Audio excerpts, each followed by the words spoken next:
Hello and welcome to The Viewpoint. I'm your host, Rifat-Malik, and my producer is Sarah Al-Bastani. Here on Radio Caravan 104.1 FM and 700 AM, as well as worldwide on our free app. Every weekday Thursday at 2 p.m. we bring you expert analysis of the latest local and national stories, and we'd love your views on all the issues we cover. Before we get to our guest, Sarah's going to kick off with the Viewpoint headlines. Thanks, Rifat. So, number one viewpoint. It's reported the FBI has joined a criminal investigation into the Boeing 737 MAX jets after two crashes since October killed a total of 346 people. Next week, the U.S. Senate is scheduled to discuss aviation safety as industry regulators around the world have grounded more than 300 MAX 8s after the second deadly accident in Ethiopia earlier this month. Number two. Murder trial date set for former Dallas police officer Amber Geiger in shooting death of Botham Jean. Geiger is charged with unlawfully killing the unarmed black man last year after claiming she mistook his apartment for her own. Number three, Donald Trump backlash following renewed attacks on the late Senator John McCain. His comments yesterday that he gave the decorated war veteran who died of brain cancer last year the funeral he wanted has been widely condemned.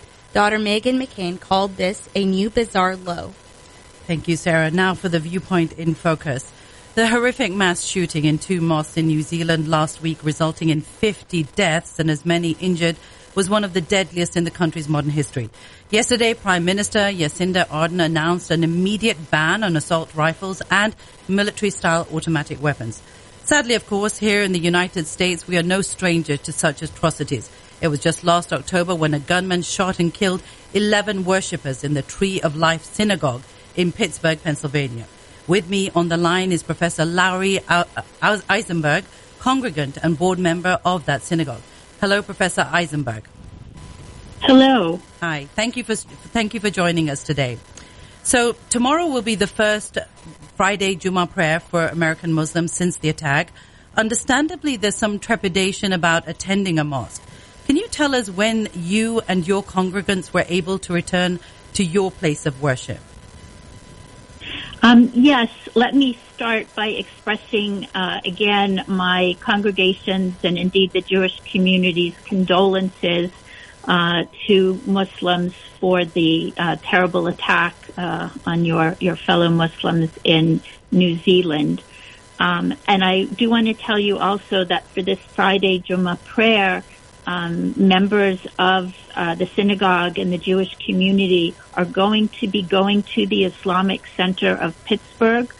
We want to stand symbolically outside as the worshipers arrive for prayer so they feel safe and supported, and it's our intention to remain there at the mosque for the duration of the prayers.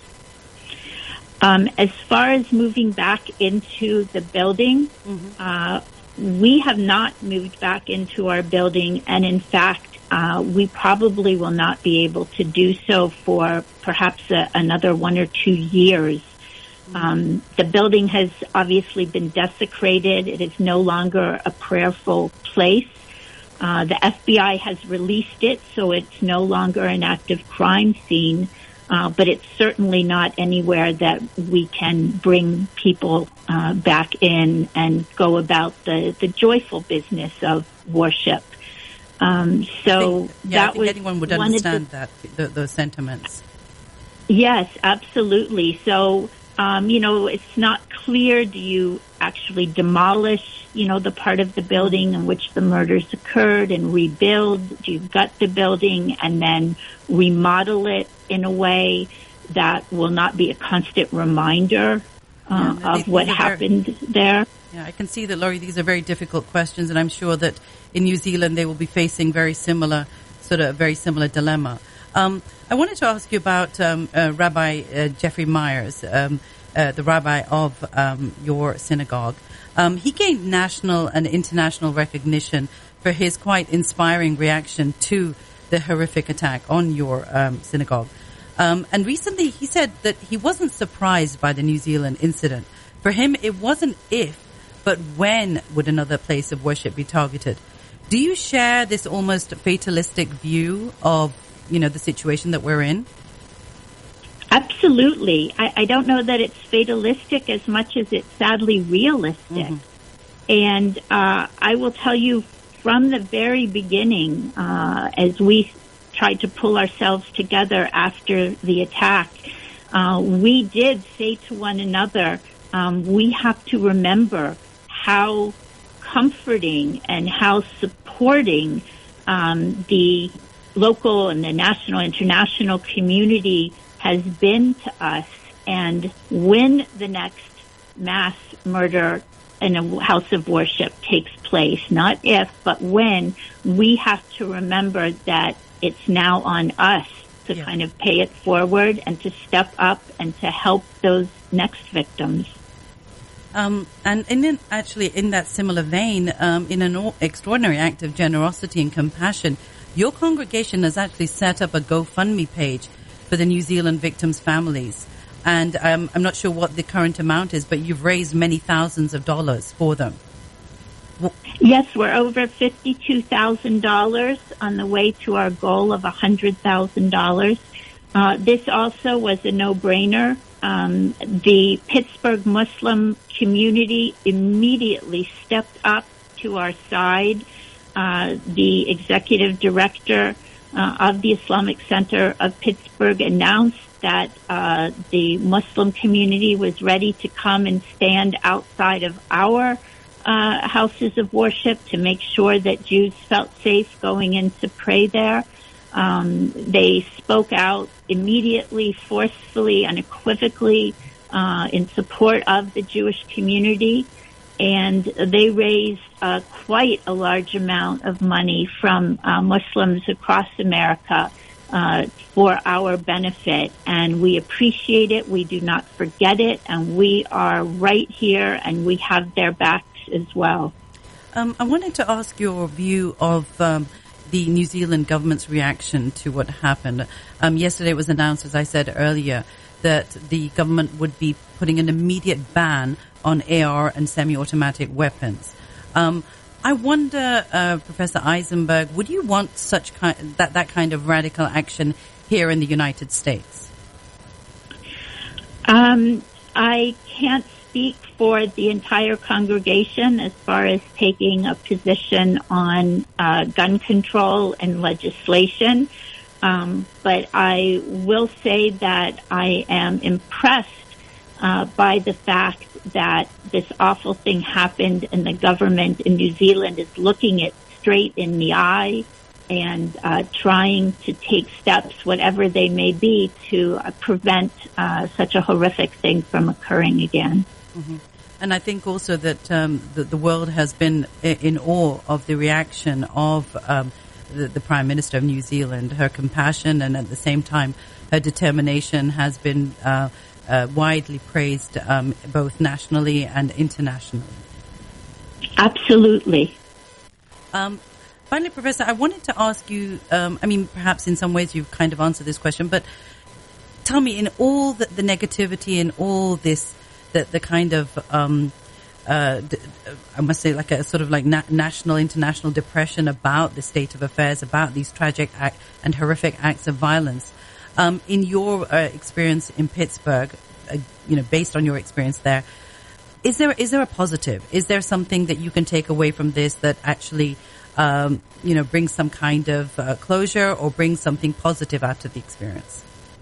There is. I think there's a clear silver lining here, and it is the renewed interfaith efforts amongst not just Jews and Muslims, but Christians. There was an event for us at the local Hindu temple as well.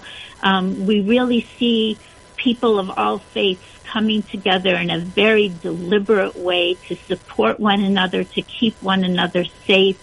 And I think it's a very loud and resounding response to these hateful gunmen that think they're going to destroy us when, in fact, we respond by coming together stronger than ever, rejecting their hatred and working together for a peaceful community where all faiths can live and worship side by side in peace.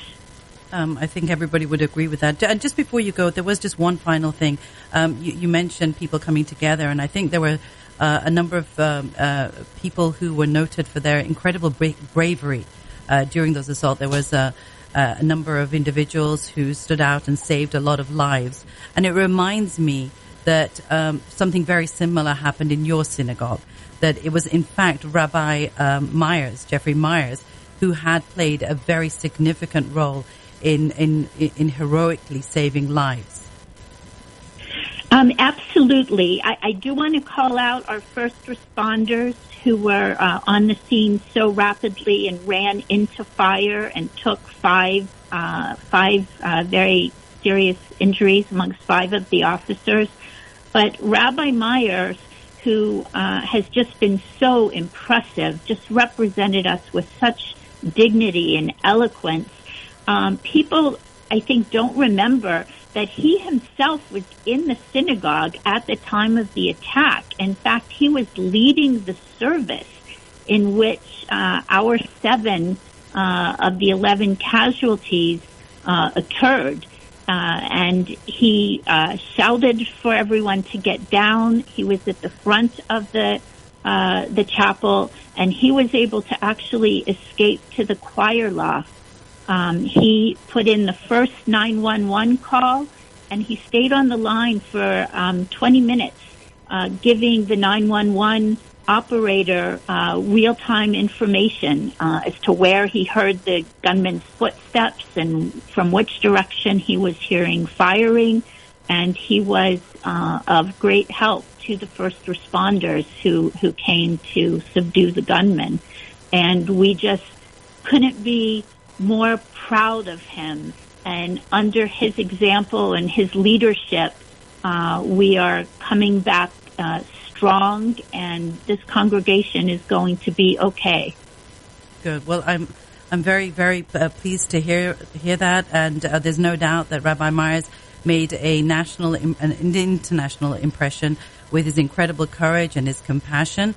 I want to thank you, Professor Eisenberg, for your incredible insight and for joining us today. We appreciate your time, and we wish you and your fellow congregants well. Thank you. Thank you so much. Okay, well, you heard that extraordinary story about what happened in Pittsburgh last year, and again how they are showing incredible compassion for the people of New Zealand and for their fellow Muslims in the Pittsburgh area. Now in the studio, I want to bring our attention to Shahid Muhammad Azam. He is a veteran law enforcement officer who is also a trained security and firearms expert. Welcome, Shahid. Thank you.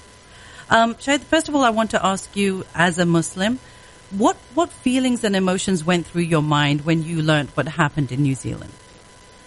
It was upsetting, understandably, and it's being part of the Muslim community. You feel that it's one of those things that hit close to home. But on the other hand, being a first responder and being also a citizen of the world, you don't wish that on anybody, and you don't actually want to see that ever happen. So it's sad anytime and every time it happens, regardless of who it is. Yeah. Obviously, you weren't there on the ground, but from what you've read and what you've gathered, and as an expert in the field, do you think that there was anything that could have been done to avoid that tragedy or somehow lessen the catastrophic loss of life? There's always something that could have been done to avoid incidents like these. But the number one thing, which is key, is to have the proper mindset and the proper attitude to respond to these things, and not take it for granted that just because it's a very safe area, nothing is ever going to happen. Also, having the training, and having also bringing people's expertise and resources together to prevent this from happening. Do you recommend safety precautions for mosques or any place of worship or potential target? What kind of safety precautions would you recommend? Well, for whether it's a mosque or church or synagogue or a school, because we've been having a lot of incidents occur in these types of campuses. again, we go back to the mindset and to train people and make them aware, of what to do in case of an emergency or a catastrophe, be it an active shooting or a fire or a natural disaster.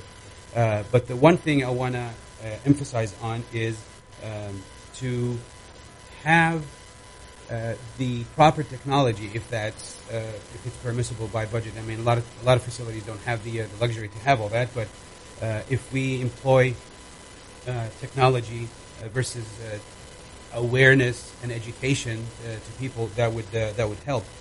Also, if we can have tools that would prevent, let's say, incidents from happening, or if they do happen, how do we respond? Like, for example, what we call go bags, bags with medical kits, tourniquets, for example. I mean, I'm carrying one on me right now in case something happens.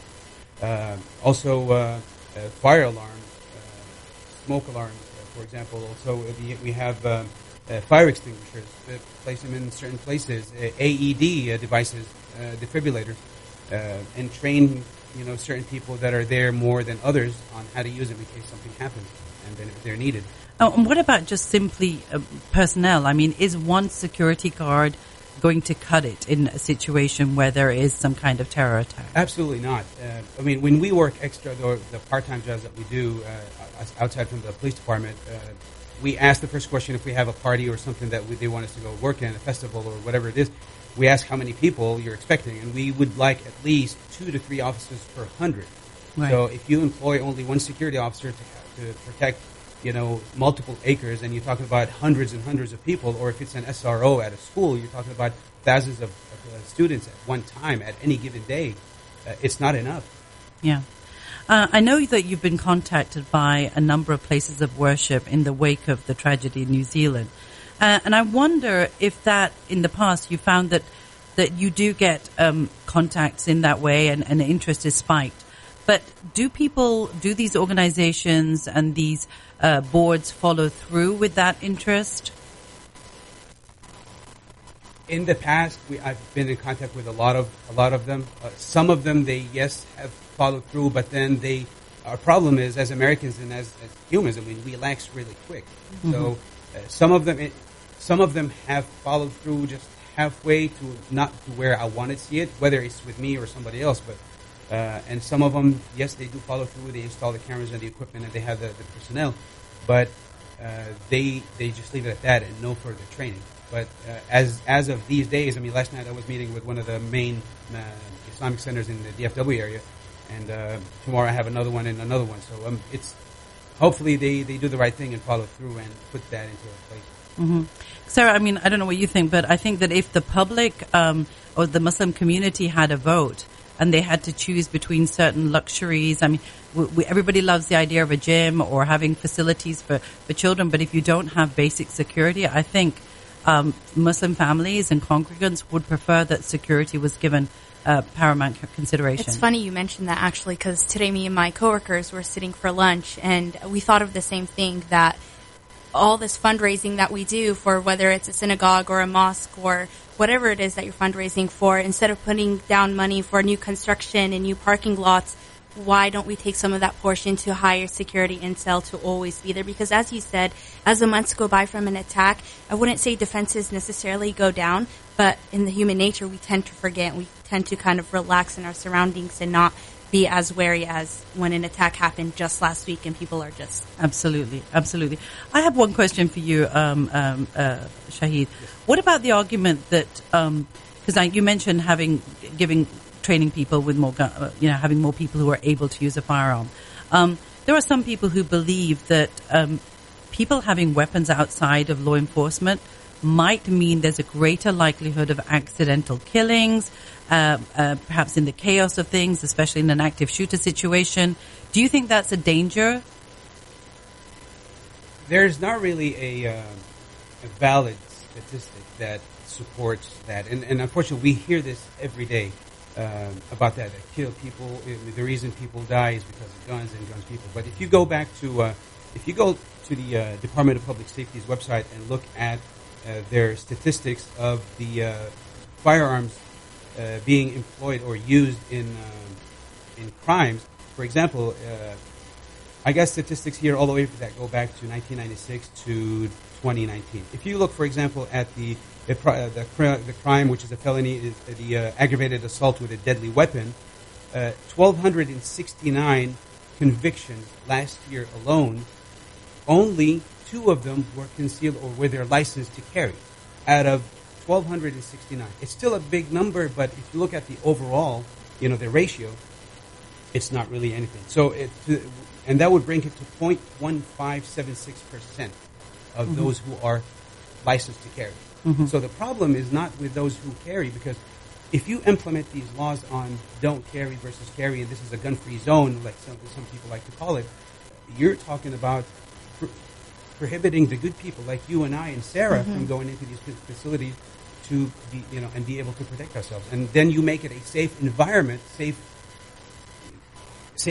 for the would-be felon or shooter or what have you to come in and perpetrate his crime. So, but I guess more than anything, you would advocate better training for people, that the training, because you can get a lot of training out there, but is it necessarily up to scratch?